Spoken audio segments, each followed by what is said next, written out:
kuhusiana kile chokizungumza TID. Kwanza unajua kupika ugali mpaka leo?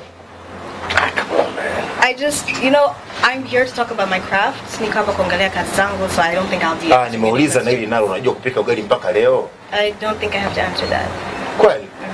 Kwa na hata ujue kesho unakutana na Kikongo unakutana na nani? Sorry? Okay, sawa, mimi ni Kikongwe, but I'll show how to do it on the stage. Mimi I can perform better than her.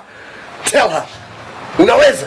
Unaniweza? The thing is, right, unajua mtu mimi sio mtu ambaye I believe kuongea maneno mengi sana. And you see, I don't go with words. So mimi naongea maneno mengi. I go with actions. Matendo ndo yataongea. Kwa hiyo yeye anaweza kusema nachotaka, lakini mimi kesho ndo watu wenyewe wataona na macho zao. Wewe utafanyaje sasa? Wewe utafanyaje?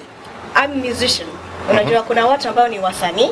There's artists, alafu kuna wanamuziki. I'm a musician. Umemweka kwenye kundi gani TID? Sasa mwanamuziki ni mtu ambaye anaelewa mwanamuziki au msanii? Yeye na watu kujiuliza ni mtu ambaye anaelewa muziki, ni mtu ambaye ukimpa notation sasa hivi. Ndio nasema I'll show you how to do this, baby. Nisikilize. I'll show you how to do this. If you get mad with me, I don't care. I'll show you how to do this. Mimi Kikongwe, but I can show you how to do it. I am somebody that really ndio nasema unamweka I'm not going to be in a place. Sawa, unamweka kwenye nafasi gani? Ni msanii au ni mwanamuziki? Ni mwenyewe kujua na watu kujua. Mimi ukiniletea sasa hivi notations za muziki naweza kusoma. I can read them. Nimesomea muziki since miaka 5. Yeye sasa ni yeye ukimletea ataweza kusoma. I don't think so.